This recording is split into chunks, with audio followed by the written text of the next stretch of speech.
বিসমিল্লাহির রহমানির রহিম।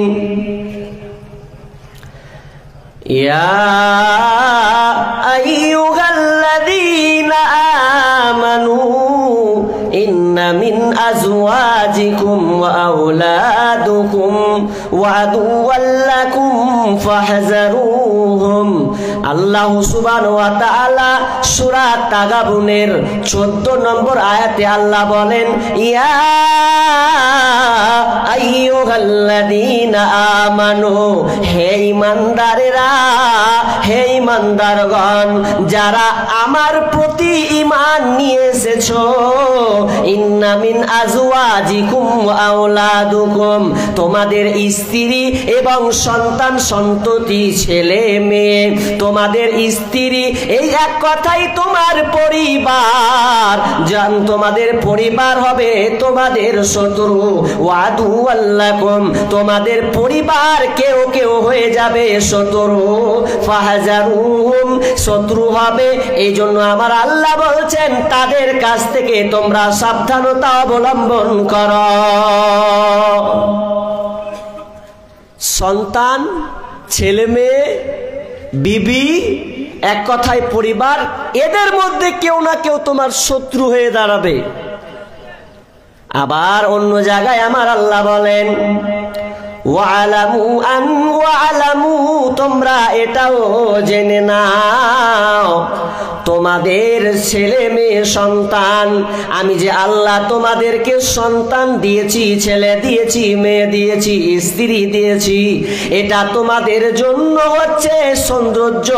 এটা তোমরা এটাকে নিয়ে দুনিয়ায় থাকবে, কারণ সন্তানটা হচ্ছে সৌন্দর্য, একটা শোভা, মানে ভালো সৌন্দর্যের উপায়। যদি কারো সন্তান না থাকে, বাঝা হয়ে যায়, যাকে আমরা বন্ধা বলি, বাঝা বলি, ওকে আল্লাহ সন্তান দেয় না, ওর সংসারে সুখ আসে না। যে মায়ের ডাক শুনতে পেল না, যে মায়ের যে মা বলে শুনতে পেল না, একজন বাবা বলে ডাকবে, এই জিনিসটা সে শুনতে পেল না, তাহলে ও সংসারটা সুন্দর সুখী নয়। আমার আল্লাহ একদিকে বলছে তোমার সন্তান হবে সৌন্দর্য, ঠিক তেমনি ভাবে তোমার সন্তানরা হবে তোমার শত্রু। নেগেটিভ পজিটিভ দুটোই। সন্তান ভালোর জন্যে, সন্তান থাকলে কলজা ঠান্ডা হয়ে যায়। বাচ্চা শিশু যখন আব্বা বলে জান ঠান্ডা হয়ে যায়, ওকে বুকে আগলে নি, আয় আমার সোনামানিক বুকে আয়, মা বলে আয় আমার কলিজা আমার বুকে আয়। ঠিক তেমনি ভাবে এই সন্তান, এই ছেলে মেয়ে একদিন আপনার বিরুদ্ধে চলে যাবে বিচারের ময়দানে, কিয়ামতের দিন আল্লাহকে অভিযোগ করবে, মাবুদ রে, আমরা কেন জাহান্নামে চলে যাব, কি কারণে জাহান্নাম চলে যাচ্ছে, এর মূলত দায়ী হচ্ছে আমার মা এবং বাবা, আব্বা এবং মা, এরা আমাদেরকে জাহান্নামী করেছে। অতএব তাদের বুকের উপর চড়ে আজকে মায়ের সামনে, বাবার সামনে, তারপরে জাহান্নামে যাব, তার আগে আমরা জাহান্নামে যাব না। কি শুরু হলো গো? ছেলে মেয়ে নিয়েও ভেজাল, আবার না থাকলে ওকে ছাড়া সংসার সুখী হয় না। যে বন্ধা, তাকে জিজ্ঞাসা করবেন না থাকলে তার কষ্টটা কতটা। ওকে কেউ ভালোবাসে না, শাশি তো খালি ঠোকা মারে, কোন কোথাকার বেটিকে নিয়ে এলাম, এখন ঠোকা খা। আর ঠোকা খেতে খেতে বলে যে পারলে তুই বাপের বাড়ি এখান থেকে কেটে পড়। আজীব ব্যাপার। এবার আল্লাহ সুবহানাহু ওয়া তাআলা বলছেন, যদি তোমরা সন্তানকে ভালো করতে চাও, যদি তোমাদের সন্তানদেরকে জান্নাতি মুখী করতে চাও, এই ব্যাপারে বিশ্ব নবীর হাদিসে আমি একত্রিত করে কয়েকটি টিপস আপনাদের দেওয়ার চেষ্টা করব। যদি আপনি নেক সন্তান পেতে চান, ভালো সন্তান পেতে চান, ভালো পরিবার যদি আপনি পেতে চান, আমার আল্লাহ বলেন, ইয়া আইয়ুহাল্লাযীনা আমানু কু আনফুসাকুম ওয়া আহলিকুম নারা ওয়াকুদুহান নাস ওয়াল হিজারা। আমার আল্লাহ বলছেন, হে ঈমানদারেরা, কু আনফুসাকুম, আগে তুমি নিজেকে বাঁচার চেষ্টা করো, তারপরে তোমার আহাল পরিবারকে তুমি বাঁচিয়ে নাও। কি থেকে? নারা, জাহান্নামের আগুন থেকে তোমরা বাঁচাবে। কারণ এই জাহান্নামটা, এই ইন্ধনটা, এর অগ্নিশিখাটা হবে মানুষ এবং পাথর। মানুষ এবং পাথরের জ্বালানি দিয়ে এই জাহান্নামটা দাও দাও দাও দাও করে জ্বলবে। যদি তুমি এই জাহান্নাম থেকে বাঁচতে চাও, আগে নিজেকে বাঁচার চেষ্টা করে নাও, এরপরে তোমার সন্তানদেরকে বাঁচাও, তোমার পরিবারটাকে তুমি বাঁচিয়ে নাও। কেন বাঁচাবে? এই জাহান্নামে তোমরা আর টিকতে পারবে না। জাহান্নামের ব্যাপারে বিশাল আল্লাহ সুবহানাহু ওয়া তাআলা আয়াত দিয়েছেন। জাহান্নাম কত কড়া, কেউ এক সেকেন্ড টিকতে পারবে না। জিবরাইল আলাইহিস সালাম বলছেন, জাহান্নাম এত কঠিন, এত কঠিন, এত কঠিন যে একবার দেখবে ও আবার দ্বিতীয়বার যেতে চাইবে না। কিন্তু ফেরেশতা তাদেরকে হাতের মুঠোয় ধরে, এক হাতে ধরে এমন করে চালাবে, ফেরেশতার হাতে কতটা মানুষ যাবে, আপনার উদাহরণস্বরূপ আপনার হাতে যতটা বালু ধরা হয়, যতটা আপনি মাটি ধরবেন, এই রকম করে ফেরেশতারা তাদের নিজের হাতে মানুষগুলোকে ধরবে আর জাহান্নামে নিক্ষেপ করবে। কেউ দেখে জাহান্নাম যেতে চাইবে না। তাহলে জাহান্নাম কত কঠিন, জাহান্নাম থেকে বাঁচতে হবে কি করতে হবে? তাহলে আমার আজকের আলোচ্য বিষয় যে আপনার সন্তান, আপনার ছেলে মেয়ে, আপনার স্ত্রী যেন আপনাকে বিচারের মাঠে অপমান না করে, এই জন্য আপনাকে আজকে আমি কতটা পদক্ষেপ, কতটা রাস্তা দেব যে আপনার সংসারটা, এই আপনার ছেলে মেয়ে জাহান্নাম থেকে কিভাবে বাঁচবে এবং আপনি কিভাবে বাঁচবেন, এ বিষয়ে আমি আলোচনা করব। এখন বর্তমানে দেখবেন যারা মসজিদে ইমাম হিসাবে ডিউটি করে, অনেক মুরব্বী বাপগুলো আছে আর মাগুলো আছে, যে বলে যে মৌলভী সাহেব আমার ছেলেটার জন্য একটু দোয়া করে দেন, একটু দোয়া করে দেন না, আর পারি না, কত বুঝাই কত বলি কিন্তু শুনে না। তো পানি পড়া দিলে হয় না? আচ্ছা, পানি পড়া দিলে ওর ছেলে ভালো হয়ে যাবে? জি না। তাহলে কোথায় রহস্য আছে? যদি আপনি মনে করেন যে আমার সন্তান আমার মতন চলুক, যেটা বলবো সেটা করবে, তার আগে আপনাকে কয়েকটা জিনিস কাজ করতে হবে। তার মানে আজকের টোটাল আলোচ্য বিষয়, একজন সন্তান পিতামাতার কাছে কি হক রাখে, কি পাবে। শুধু খালি বায়ান করছে যে পিতামাতার অধিকার বায়ান করতে করতে, তো আগে আপনার অধিকার কি করা উচিত? সন্তানের প্রাপ্যটাকে আগে দেন, তারপরে না হয় পিতামাতার অধিকারটা আপনি নেবেন। কিন্তু দুর্বল, কি করতে হবে তাহলে?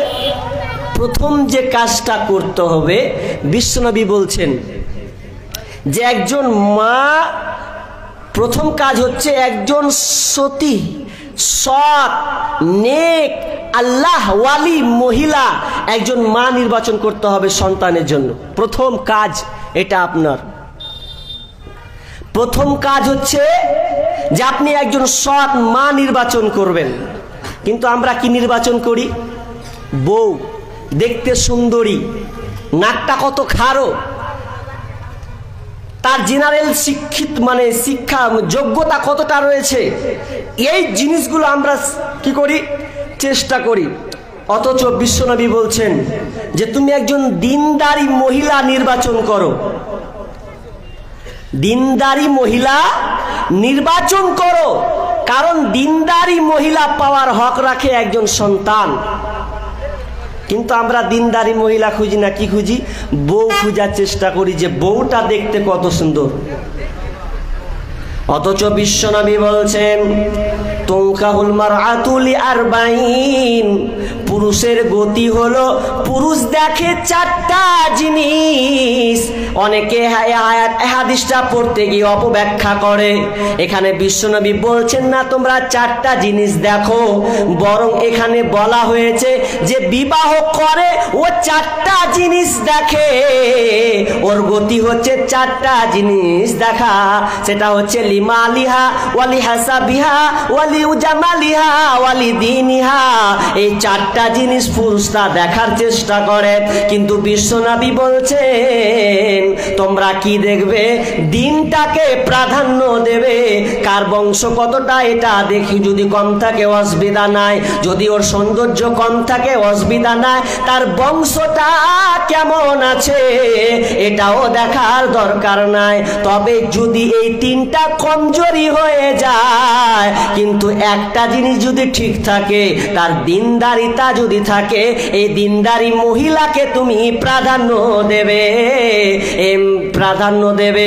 আর যদি এটা প্রাধান্য দাও, তাহলে তোমার আমার সংসারটা সুখী হবে। আজকালকার মেয়ে দেখতে যাচ্ছে 4জন 5জন করে নিয়েছে। আপনাদের দিকে মেয়েকে এখন জানি না, আমাদের মুর্শিদাবাদের মেয়ে দেখে কে কে যাবে, যে বিয়ে করবে ও কিন্তু যাবে না, ওর বন্ধুকে পাঠাবে, ওর নিজের বাপ যাবে, আর কোথাকার ওর শালা যাবে, দিয়ে গিয়ে মেয়েটাকে চয়ন করবে। যার দরকার সে কিন্তু নাই, ও বাড়িতে ঘুমিয়ে আছে।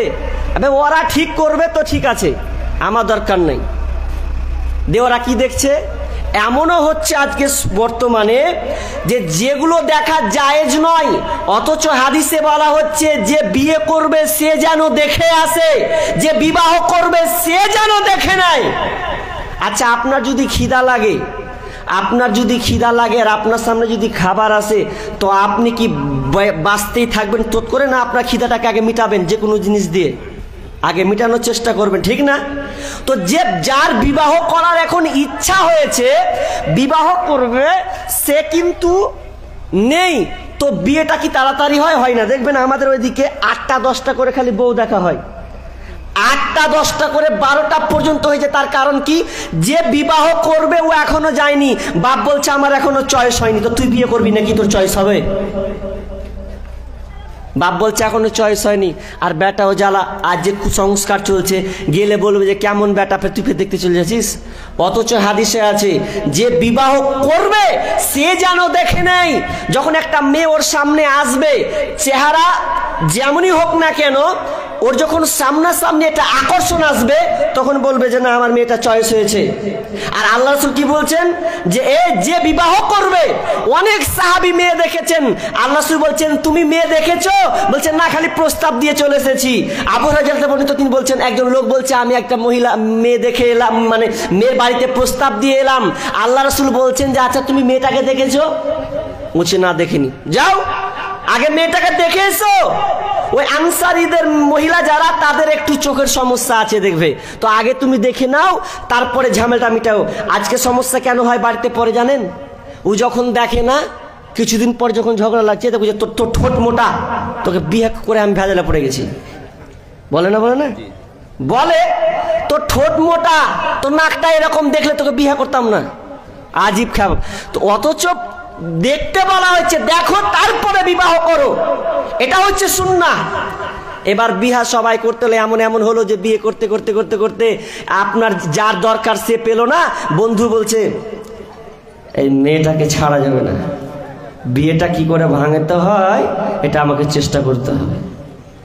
আবার মেয়ের বাপকে বলে দিল, চাচা চাচা এই মেয়েটা ভালো লাগে গো, দেখতে খুব খারাপ। মানে ওকে লেগেছে টান, মানে ওর চয়েস হয়েছে, তো ও আবার ভাঙিয়ে দিল। কি বন্ধু আবার ভাঙিয়ে দিল, যে বলছে আর ওকে ভালো নয়, পরিবার ভালো নয়। দুদিন পর দেখছি ও আবার মোটর বাইক নিয়ে একদম ঢুকে গেল, দিয়ে বলছে যে এই মেয়েটা এই বাড়িটার সঙ্গে দেন, আর ও আসলটাকে মাইনাস করে দিল। এ হচ্ছে আজকে সমাজ। কোরআন সুন্নাহকে না মানার কারণে আজকে বর্তমানে সংসারে অশান্তি হচ্ছে। বিশ্বনবী 1 নম্বরে বললেন, হে পৃথিবীর মানুষ, যে তুমি বিবাহ করবে একজন মা চয়ন করো সন্তানের জন্য। সন্তানের প্রথম অধিকার একজন সুন্দর মা নির্বাচন, কারণ বউ পাল্টা যায়, মা পাল্টানো যায় না। বউ পাল্টা যাবে কিন্তু ওই সন্তানের জন্য মা পাল্টানো যাবে না। কেন পাল্টা যাবে না? যেই মায়ের গর্ভ থেকে সন্তান পৃথিবীতে আসবে, ওই মাটা যেমনই হোক না কেন, ওই সন্তানের মা তো মাই থাকবে, এ মা কোনোদিন মাইনাস হবে না। এই জন্য প্রথম দায়িত্ব হচ্ছে সুন্দর মা নির্বাচন করা। করি না? আগেকার জামানায় দেখেছি, মেয়ে দেখেছে, আগে জিজ্ঞাসা করেছে, হ্যাঁ গো বোন বলো তো কোরআন পড়তে জানো? কোরআন পড়তে জানো? হ্যাঁ জানি। সূরা ফাতিহা বলো। গর গর গর গর করে শুনিয়ে দিল। বিসমিল্লাহির রহমানির রহিম, আলহামদুলিল্লাহি রাব্বিল আলামিন, আর রহমানির রহিম, মালিকি ইয়াউমিদ্দিন। এইভাবে করতে করতে সম্পূর্ণ সূরা ফাতিহাটা শুনিয়ে দিল। শুনিয়ে দেওয়ার পর এরপরে বিয়েটা ঠিকঠাক করা হলো। এরপরে তাকে বিয়ে করে একজন মা হিসাবে তাকে প্রাধান্য দেওয়া হয়েছে। কিন্তু বর্তমানে দেখা যায় জিজ্ঞেস করা হয় না কোরআন পড়তে জানি কিনা, বরঞ্চ জিজ্ঞেস করা হয় কি পাস। কি পাস করতে গিয়ে 12টা পাস করবে, দেখবেন কি পাস করতে গিয়ে 12টা পাস। আজকাল যা মোবাইল এসেছে, বর্তমানে এখন মোবাইল, এই মোবাইল আসার কারণে আজকে একজন ভালো বোন ভালো মা পাওয়া যায় না, পাওয়া যায় না। আমি এক জায়গায় ফোন করছি বীরভূম ডিস্ট্রিক্টে, তা আমি বলছি যে একটা বন্ধুর জন্য একটা মেয়ে দরকার, তো মেয়ের খবর আছে গো, জানলে একটু দিয়েন তো। তো কি বলছেন জানেন? তো বলছে যে এদিকে মেয়ে সব বুকিং হয়ে আছে। তা আমি চমকে গেলাম যে মেয়ে বুকিং হয়ে আছে মানে কিভাবে বুকিং হয়ে আছে গো? তো বলছে যে বুকিং হয়ে আছে মানে, বলছে যত সব স্কুলে পড়ছে তো সবারই হাতে একটা করে মোবাইল, আর সব একটা করে বয়ফ্রেন্ড ঠিক করে রেখেছে, তো সব বুকিং লয়, তো কি করে পাবে? তা আমি কথাও তো লজিক, মানে কথাটাও খারাপ নয়, যুক্তিসঙ্গত কথা। কারণ আমাদের পশ্চিমবাংলায় মুর্শিদাবাদে মমতা দিদি 11 যারা পাস করেছে তাদেরকে একটা করে মোবাইল ধরিয়ে দিয়েছে, 10,000 12,000 মোবাইল। কিসের মোবাইল? তো মোবাইলটা হবে ক্লাস, মানে অনলাইন ক্লাস। আসলে ওটা অনলাইন ক্লাস নয়, অনলাইন প্রেমের ক্লাস। এটা এখন বর্তমানে হচ্ছে, এটা তাছাড়া কিছু নয়। ওই জন্য দেখবেন যে মোবাইল আসার কারণে সংসার ছারখার হচ্ছে, এবং কি হয়ে যাচ্ছে যে মেয়েদেরকে আর পাওয়া যাচ্ছে না, কোথায় পালিয়ে গিয়ে কলকাতার মধ্যে কি টাপুর টুপুরকে। যে কালকে একটা ঘটনা দেখলাম, কি জানেন? সংসার ভাঙবে না কেন, আমাদের মুর্শিদাবাদেরই ঘটনা। 4 সন্তানের বাপ 1 সন্তানের মায়ের সঙ্গে সম্পর্ক করে ওই মেয়ে এখন তার বাড়ির সামনে এসে বলছে যে আমি এই ছেলেটাকে বিবাহ করব। অথচ ছেলেটা 4 সন্তানের বাপ, আর মেয়েটার কোলে 2 বছরের বাচ্চা আছে, দিয়ে বলছে যে না আমি এই ছেলেটার সঙ্গে সংসার করব। কেন গো এই সমস্যা কেন? মোবাইল কত ভাইরাস। আমার এই গজলটা আপনি যদি নেটে সার্চ করেন তো পাবেন। ওই জন্য বিশ্বনবী বলেছেন তুমি একজন সুন্দরী মহিলার পাশাপাশি তুমি একটা নেক আল্লাহওয়ালি মহিলা নির্বাচন করবে। আল্লাহওয়ালি মহিলা থাকলে তোমার সংসারটা সুখে থাকবে, তোমাকে ছেড়ে যাবে না, সংসারকে টচনচ করবে না। কিন্তু দোষটা হচ্ছে আমাদের, আমরা কোনোদিন এখন বর্তমানে গার্জেনরা জিজ্ঞাসা করে না ওই মেয়েটা, ওই মাটা, ওই বোনটা কোরআন পড়তে জানে কিনা, সে দিন শিক্ষার ব্যাপারে জ্ঞান রাখে কিনা। যদি বলা হয় সে মাধ্যমিক পাস, উচ্চ মাধ্যমিক পাস, আপনার কিনা অনেক বড় বড় ডিগ্রি করেছে, আর ওই ডিগ্রি দেখে মেয়েটার সঙ্গে বিবাহ দেওয়া হলো, আর দেখবেন তারপরে সংসারটা ছারখার হয়ে যায়। এই জন্য প্রথম সন্তানের যে পাওনা, যে সন্তান যে অধিকার রাখে, সেটা হচ্ছে সুন্দর মা পাওয়া। আচ্ছা আপনাকে আমি একটা উদাহরণ দিই। এদিকে চাষ কি হয় গো? ভুট্টা চাষ হয়, এদিকে হয় না? না, আমাদের ওইদিকে ভুট্টা চাষ হয়। ওই ভুট্টা চাষ যখন হয়, বড় বড় গাছ, তো ওই ভুট্টা চাষ করার পর চাষিরা এটাকে ভালো করে ঝরিয়ে নেয় মেশিনের মাধ্যমে। ওই দানাটাকে আমরা অনেকে জাঁজরা বলি। তো ওটার থেকে কি হয় জানেন? ওখান থেকে তৈরি হয় চানা। চানা কিভাবে তৈরি হয়? একটা মেশিনে ভুট্টাকে ভরে দিয়ে এরপরে যখন বের হয় তখন তো এটা সুন্দর করে প্যাকিং করে চানা তৈরি করা হয়। আচ্ছা বলেন, যদি আমি ওই মেশিনের ভেতরে যদি আমি এই ধরলেন এটা কেরাসিন বুঝে তো এদিকে মানুষ। আচ্ছা, কেরাসিনটা যদি আমি মেশিনে ঢেলে দিই, আচ্ছা বলেন, তারপরে যদি চানাচুরটা বের করা হয়, খাওয়া যাবে? হ্যাঁ কি না? জোরে বলেন, খাওয়া যাবে? খাওয়া যাবে না। ঠিক তেমনি ভাবে যদি আপনার স্ত্রীটা যদি সতীহ নারী না হয়, নেককার আল্লাহওয়ালি মহিলা যদি না হয়, আর তার পেটে যদি বাচ্চা হয়, ভালো সন্তান হবে আশা করা যায়? অযৌক্তিক হবে না। আপনি যদি মনে করেন যে আমি নিম গাছে আম খাবো, নিম গাছ থেকে আম পারবো, এটা যদি বসে থাকেন, জীবনে কোশ্চিন কালো নিম গাছ কোনোদিন আম দিতে পারবে না। স্বাস্থ্য দুই প্রকার, বিজ্ঞানীরা বলেন স্বাস্থ্য দুই প্রকার, একটা হচ্ছে শারীরিক স্বাস্থ্য, একটা হচ্ছে মানসিক স্বাস্থ্য। শারীরিক স্বাস্থ্য কাকে বলা হয়? আপনার স্ত্রী গর্ভবতী হয়েছে, এই গর্ভবতী হওয়ার অবস্থায় ডাক্তার বলে দিয়েছে আপনার স্ত্রীকে আপনি এই ভিটামিন খাবার খাওয়াবেন, ডিম খাওয়াবেন, কলা খাওয়াবেন, যত ফল ফ্রুট আছে তুমি খাওয়াবেন। এক কথায় তার শরীরটাকে যদি ফ্রেশ রাখা যায়, সুন্দর রাখা যায়, তাহলে ওই পেটের বাচ্চাটাও সুন্দর থাকবে। ডাক্তার প্রেসক্রিপশন দিয়ে দেয়, সুন্দর সুন্দর ওষুধ দিয়ে দেয়। কেন দেয়? তার শরীরটাকে সুন্দর রাখার জন্যে, যাতে সন্তানটা ভালো থাকে। মা যদি সুন্দর কাঠামো শরীর নিয়ে থাকে, অসুবিধা যদি না হয়, ওই বাচ্চাটার কোনো অসুবিধা হবে না, বাচ্চাটাও সুন্দর হয়ে থাকবে এবং নির্ভেজাল সুন্দর হয়ে পৃথিবীতে আসবে। ডাক্তার কতগুলো পরামর্শ দেয়, এটা হচ্ছে শারীরিক স্বাস্থ্য। তারপরে শুনলেন মানসিক স্বাস্থ্য কাকে বলা হয়?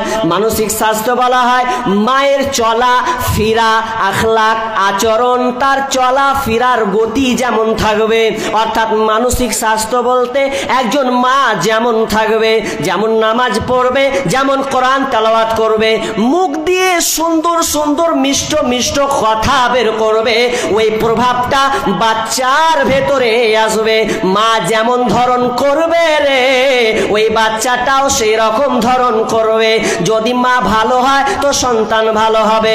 ওই মা যদি বাচ্চা পেটে নিয়ে ঝগড়া করে, গালিগালাজ করে, ওই গালিগালাজটা বাচ্চার ভেতরে প্রভাব ফেলবে।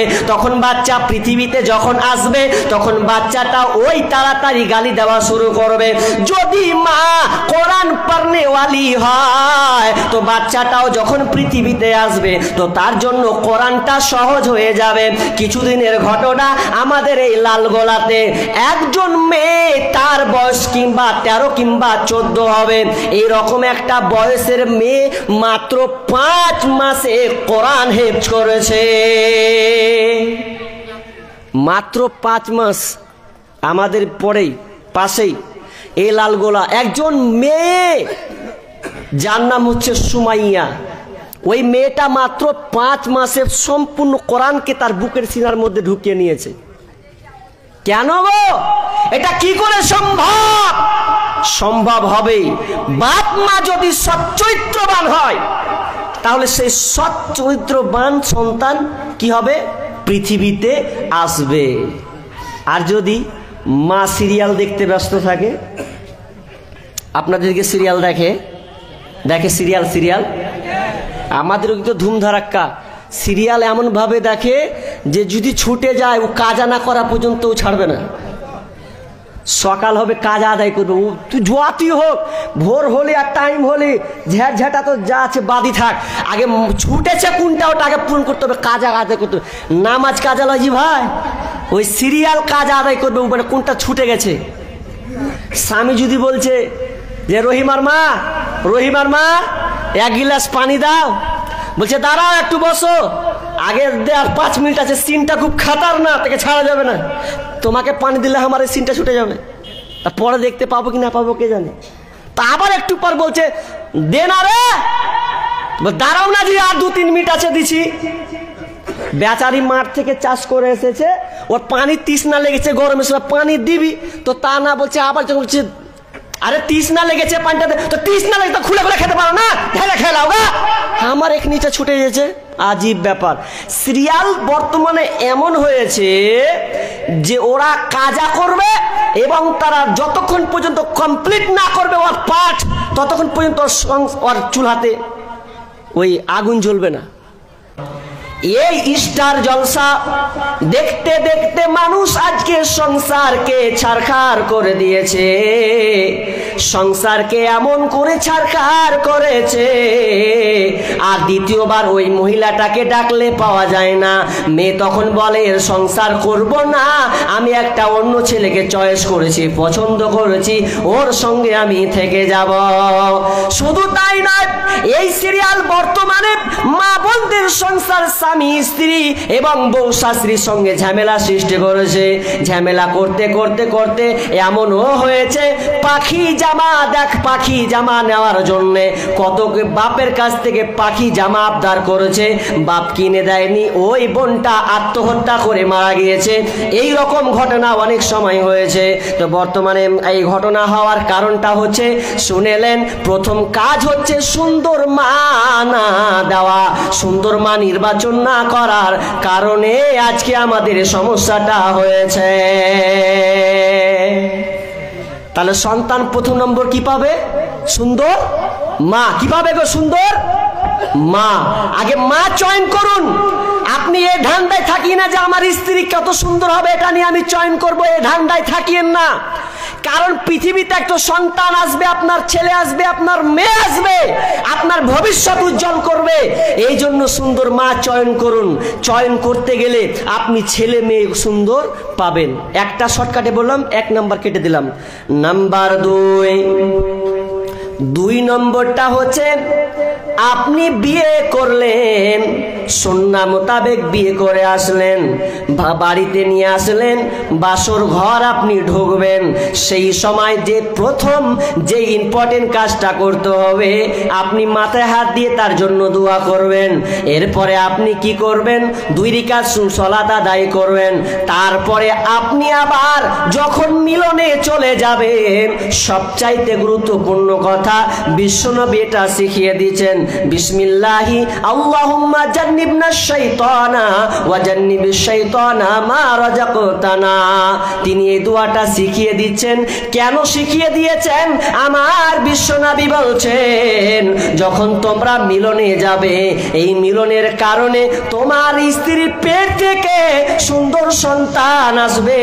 যদি এই দোয়াটা না পড়ো তাহলে তোমরা 2 জন নয় 3 জন থাকবে। শয়তান তোমার সঙ্গে যুক্ত হবে, আর শয়তান যদি যুক্ত হয়ে যায় তাহলে জেনে নাও তোমার ওই সন্তান পৃথিবীতে ভালো হবে না। তোমার বিবির পেট থেকে সুন্দর সুন্দর সন্তান, সুন্দর পরিবার তুমি পাবে না। এখন যদি হাত তুলতে বলি, কে কে, আচ্ছা বিয়ে কে কে করেছেন? হাত তুলুন তো। বিয়ে কে কে করেছেন? মাশাআল্লাহ। ছোট ছেলেপের হাত তুলিস না রে। আচ্ছা বিয়ে করেছেন। আর যারা করেননি তাদের রাস্তা খোলা আছে এখনো। আর যারা বিয়ে করেছেন, কিন্তু দুঃখজনক হলেও সত্য, আমি যদিও মসজিদে ডিউটি করেছি, তো আমি অনেককে জিজ্ঞেস করতাম যে আচ্ছা বাবজি, চাচা বয়সে যারা, যে আপনি এত বড় হয়ে গেলেন, আপনার বয়স 40-50 হয়ে গেল, তো মিলনের দোয়াটা বলেন। তো বলি সাহেব মিলনের দোয়া জানি না। লেও ঝামেলা, বিয়ে যা দোয়া জানেন না, আপনি 40 বছর সংসার করেছেন, এখন পর্যন্ত দোয়াই জানেন না, তাহলে ওই সংসার কোনোদিন শান্তি বয়ে নিয়ে আসতে পারে না। বরং আপনি স্ত্রীর ঝাঁটা খেতে খেতে আপনার জান যাবে। কিছু করার নাই, আপনাকে দোয়া শিখতে হবে।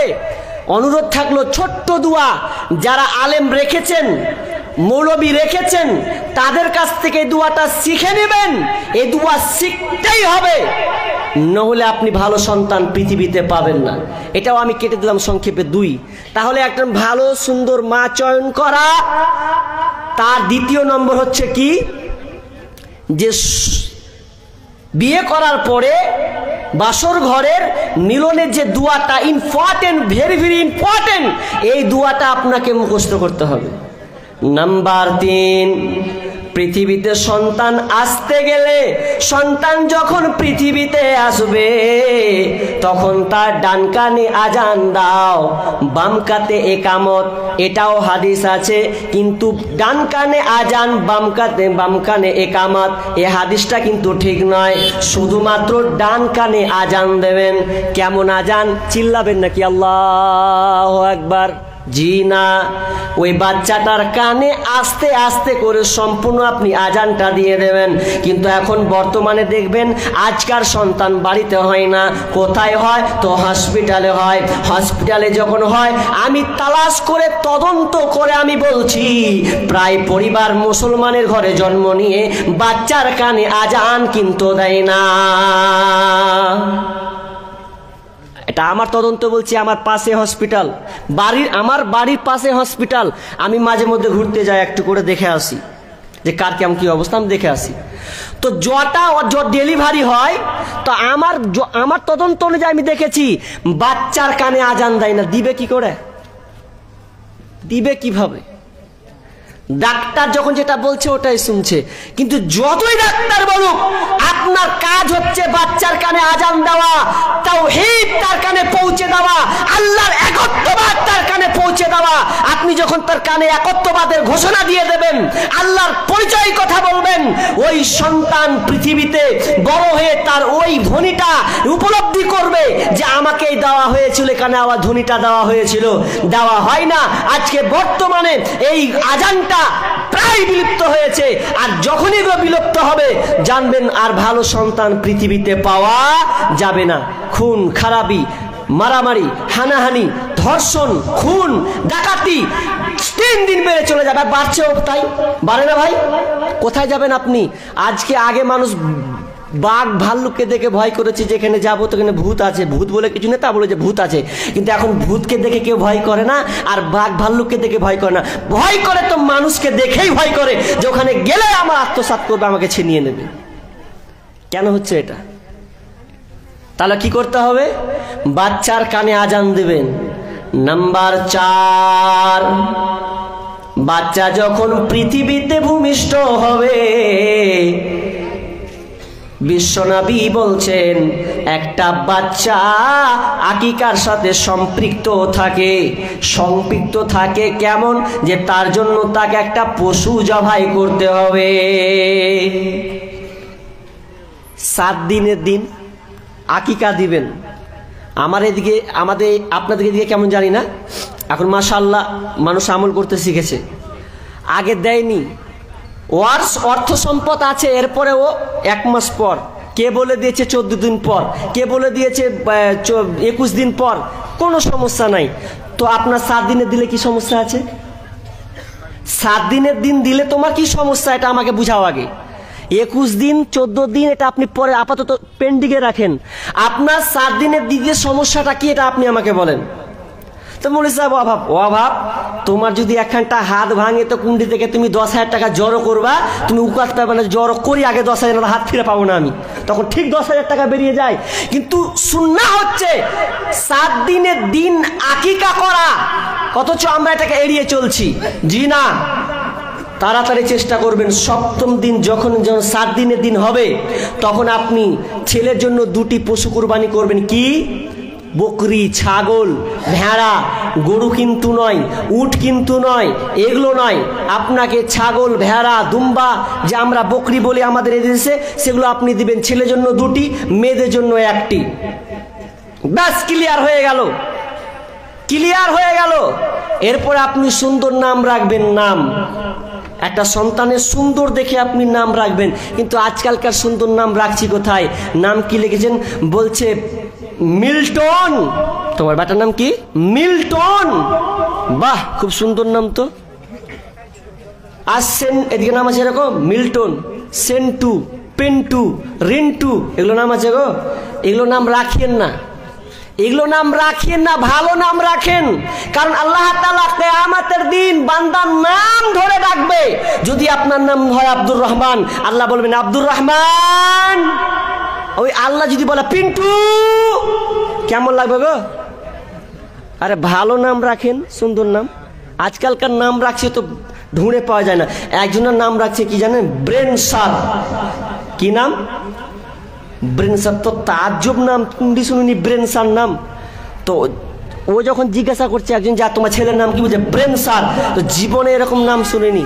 তো ও কি করেছে জানেন? গুগলে সার্চ করছে, গুগলে ব্রেন স্যার নাম লিখছে, গুগলে সার্চ করছে।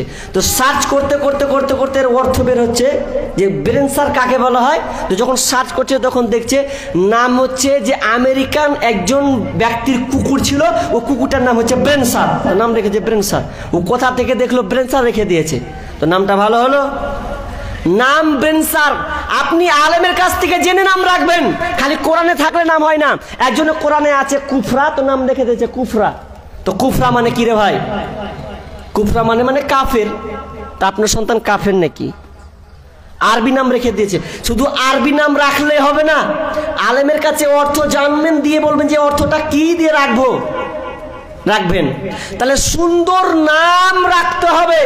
কটা হলো? 5টা অলরেডি হয়ে গেল। শেষে আর ইম্পর্টেন্ট একটা বলে আমি অন্য ব্যাকে চলে যাব। কি?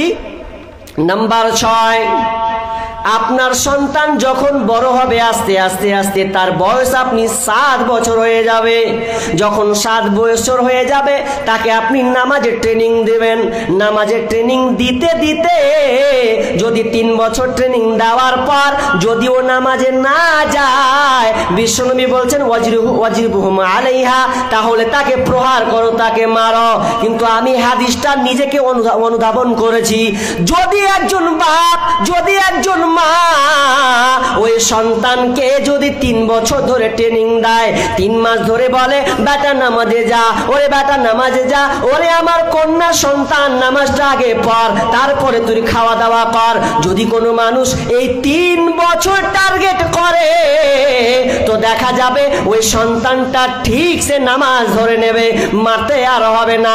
এরপরও বিশ্বনবী বলেছেন যদি দরকার হয় তাহলে প্রহার করো। কিন্তু আমার মন বলে যদি কোনো গার্জেন লাগাতার 3 বছর ধরে একটা সন্তানকে নামাজের আদেশ দিতে থাকে, তো ওই সন্তান কোনো দিন বেনামাজি হতে পারে না।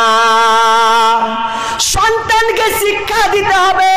ইসলামী শিক্ষা না দেওয়ার কারণে আজকে সন্তানেরা রসাতলে চলে যাচ্ছে, আস্তে আস্তে টচনচ হয়ে যাচ্ছে।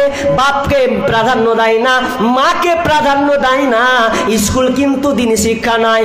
স্কুলে আপনার সন্তান ডিগ্রি অর্জন করবে, কিন্তু মায়ের প্রাপ্য সে দেবে না, বাপের প্রাপ্য সে দেবে না।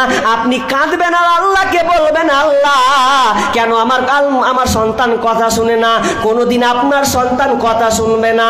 যেমন মনে করলেন যদি আপনি কোনো কাদাকে, যদি আপনি মনে করেন কোনো কাদাকে আপনি কাদা করার পর যদি আপনি ইট তৈরি করেন তো ইট তৈরি হবে, যদি আপনি টালি তৈরি করেন তো টালি তৈরি হবে, যদি আপনি মনে করেন যে আমি হাঁড়ি তৈরি করব তো হাঁড়ি তৈরি করা হবে।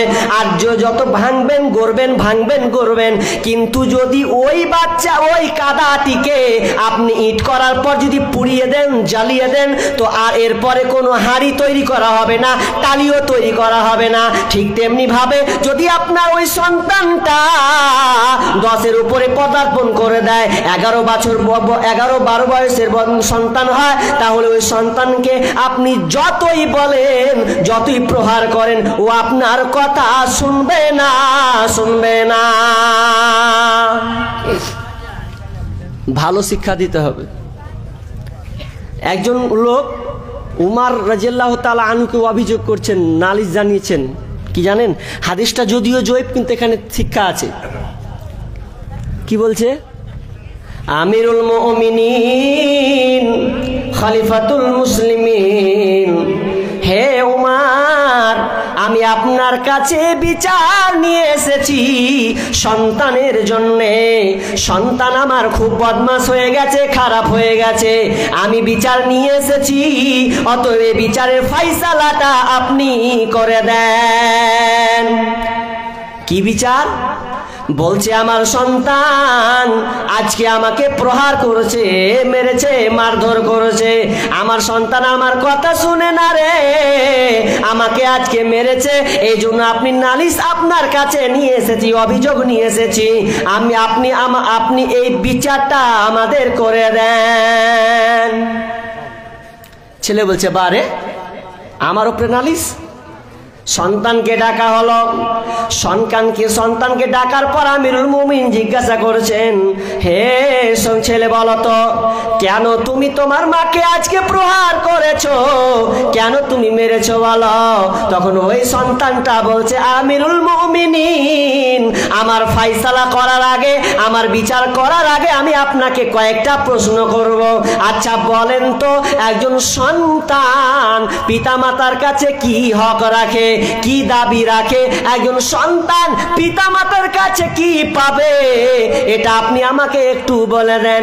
এবার আমিরুল মুমিন বলছেন, হে ছেলে শোনো, তুমি যে তোমার বাপ মায়ের কাছে পাবে, তো তুমি প্রথমে তুমি সুন্দর মা পাবে, দ্বিতীয়ত তুমি তোমার সুন্দর নাম হবে, তৃতীয়ত তুমি শিক্ষা পাবে, উত্তম শিক্ষা তুমি পাবে।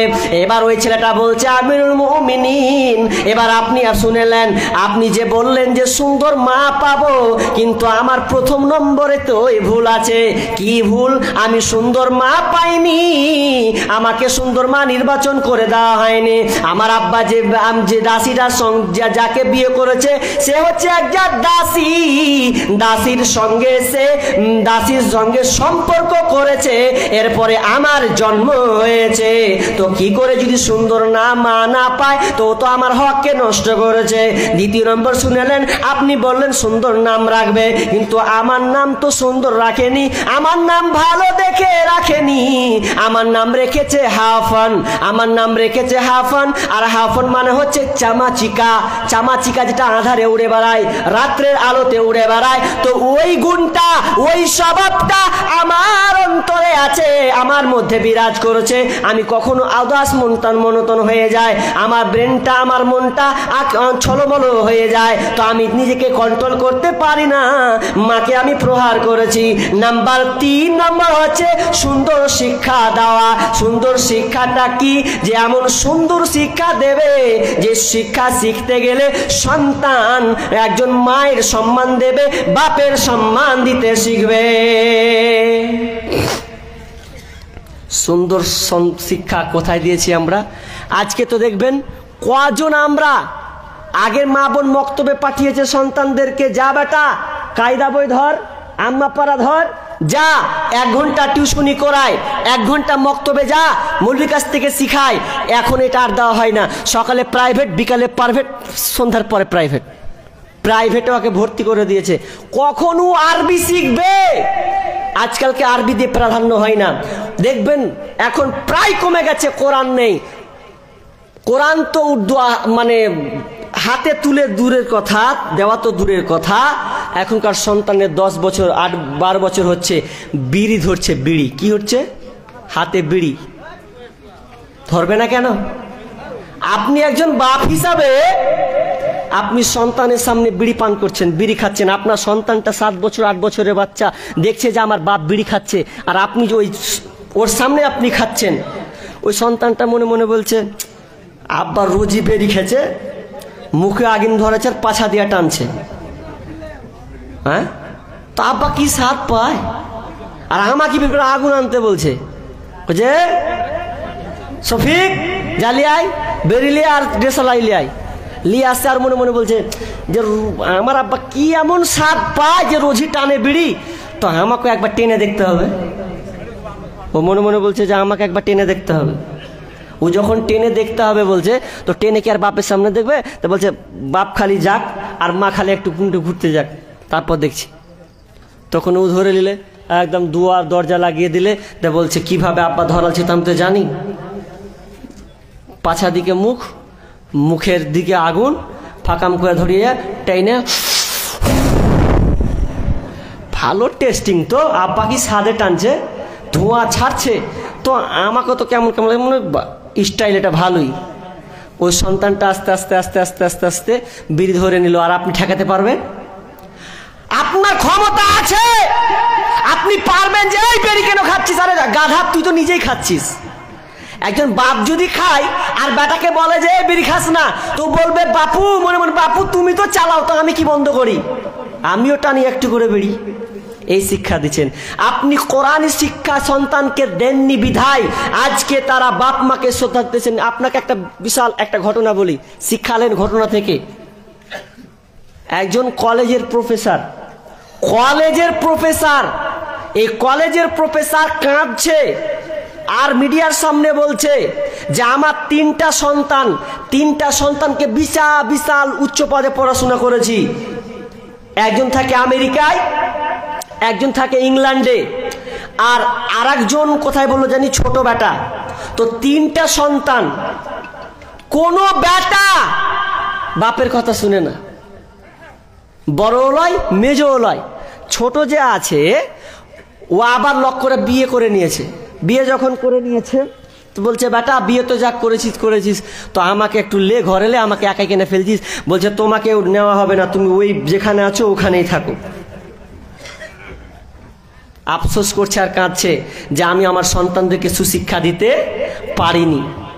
এই সুশিক্ষা দিতে না পারার কারণে আজকে আমার অবস্থা হয়েছে। শুধু তাই নয়, যখন ওই প্রফেসর, তার নাম হচ্ছে আব্দুল আউয়াল, এই প্রফেসরটা 17 বছর পেনশন পেয়েছেন না, শিক্ষকতা করেছেন। এরপরে পেনশনের টাকা দিয়ে 26 লাখ টাকা ছোট বেটার পেছনে খরচ করেছে, 26 লাখ টাকা।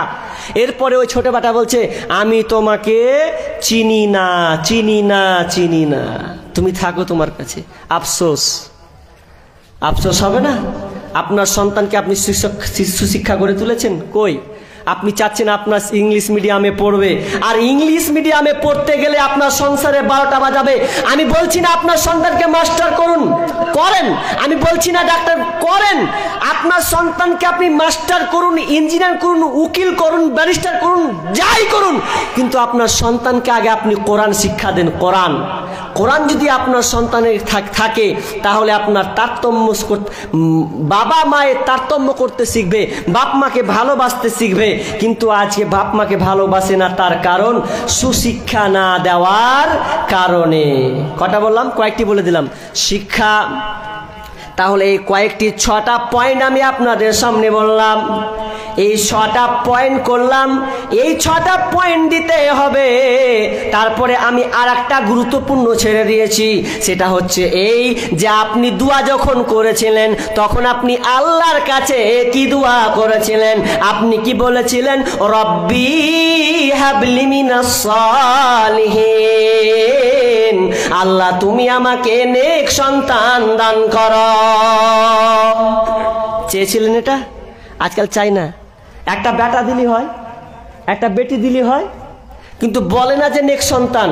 অথচ দুয়া চাইতে গেলে আপনি আল্লাহকে বলবেন রব্বি হাবলি মিনাস সালিহিন, একটি নেক সন্তান দাও। আপনি আল্লাহর কাছে সদা সর্বদা আপনি থাকতে থাকবেন। যেমন ইব্রাহিম আলাইহিস সালাম, তিনি আল্লাহর কাছে চাইতে থেকেছেন রব্বি হাবলি মিনাস সালিহিন ফাবাশশারনাহু বিগুলামিন হালিম। আল্লাহ সুবহানাহু ওয়া তাআলা এই দুয়ার চাওয়ার কারণে ইসমাইল আলাইহিস সালামকে আপনার 86 বছর বয়সে দান করেছিলেন। সন্তান দিলেন, বুড়া বয়সে সন্তান পেলেন, আর আমরা সন্তান কি চাচ্ছি? আল্লাহর উপরে ভরসা নাই। ভরসা কোথায়? আপনাদের এদিকের মহিলারা মনে হয় ভালো, আমাদেরকে ওইদিকের মহিলারা এই কি করে জানেন? আল্লাহ কাছে তো যখন পাই না যে আল্লাহ দিবে কি না দেবে, চলে গেল মাজার। ওই মাজারে গিয়ে তারা সন্তান চায়, মাজারে গিয়ে ওরা সন্তান চায়। এমনভাবে চায়, ওদের গীত আমি নকল করেছি, মানে মুখস্থ করে এসেছি। কিভাবে চায় জানেন? যখন চাই তারা, এই বিষয়টা এত গুরুত্বপূর্ণ। কেন গুরুত্বপূর্ণ? সারা পৃথিবীতে আজকে মানুষের জনসংখ্যা বেশি না জনগণের সংখ্যা বেশি? কোনটাকে বলতে পারবেন? পৃথিবীতে মানুষের সংখ্যা বেশি না জনগণের সংখ্যা বেশি? প্রশ্নটা আমার বুঝার চেষ্টা করেননি। একজন শিক্ষক ছাত্রকে বলছে, আচ্ছা বল, তুই তো বই পড়েছিস, ইতিহাস ভূগোল বই খুঁজে খুঁজে তুই জানলি কোথায় কি আছে, তো আমাকে বল যে পৃথিবীতে মানুষ সংখ্যা কত। তখন ও যে বইটা পড়েছে ওই বইটা থেকে ও হয়তো বলে দিয়েছে 750 কোটি কিংবা 800 কোটি। বলে দেওয়ার পরে মাস্টার বলছে যে তোর অ্যান্সার সঠিক হয়নি। তো কিভাবে? বলছে আমি প্রশ্ন করেছিলাম মানুষ সংখ্যা কত, আমি তোকে বলিনি যে জনসংখ্যা কত, লোক সংখ্যা কত, আমি বলেছি মানুষ সংখ্যা কত। তার মানে এখন বর্তমানে মানুষের অভাব, জনগণের অভাব নাই। আপনি তদন্ত করুন, আগেকার মানুষ, যে একটা মানুষ যদি ডিগ্রি অর্জন করেছে তার ডিগ্রিকে দেখার জন্য মানুষ ছুটে চলে গেছে। একজন ডাক্তার, একজন ব্যারিস্টার, একজন উকিল, যে কোনো পদে গিয়েছে, মানুষ হুর হুর হুর হুর করে তাকে দেখার জন্য চলে গেছে। কিন্তু বর্তমানে এখন যাওয়া লাগে না। কেন জানেন? আসলে দুর্বলতা, প্রকৃত মানুষ হতে পারেনি। ডাক্তার যদি হয়েছে তো কসাই ডাক্তার হয়ে তৈরি হয়েছে, মাস্টার যদি ও তৈরি হয়েছে, ওর চরিত্র, ওর ব্যবহার, ওর আখলাক যদি দেখা যায় তাহলে ও প্রকৃত মাস্টার নয়। ও ডিগ্রি নিতে পারে কিন্তু প্রকৃত সে মাস্টার এখনো হতে পারেনি। এটা কেন গো? এই অভাবটা কেন? মানুষ সংখ্যা কমছে কেন? জনসংখ্যা বাড়ছে কেন? এখানে মূল উদ্দেশ্য আছে, কারণ আছে। আল্লাহ সুবহানাহু ওয়া তাআলা এই মানুষকে কেন্দ্র করে, অর্থাৎ সন্তানদেরকে কেন্দ্র করে কয়েকটি কথা, কয়েকটি আয়াত আল্লাহ তুলে ধরেছেন। কারণ মানুষ তো তৈরি হবে একজন মায়ের পেট থেকে। যেই মা সৎ আল্লাহওয়ালি মহিলা হবে, ওর পেট থেকে আল্লাহওয়ালা একজন ইনসান, একজন মানুষ তৈরি হবে, প্রকৃত মানুষ তৈরি হবে। কিন্তু ফ্যাক্টরি যদি গোলমাল হয় তাহলে গোলমাল আছে। প্রথমে আমি যে আয়াতটা পড়েছিলাম ওই আয়াতটা দিয়ে আমি আমার ধারাবাহিকতা শুরু করবো ইনশাআল্লাহ।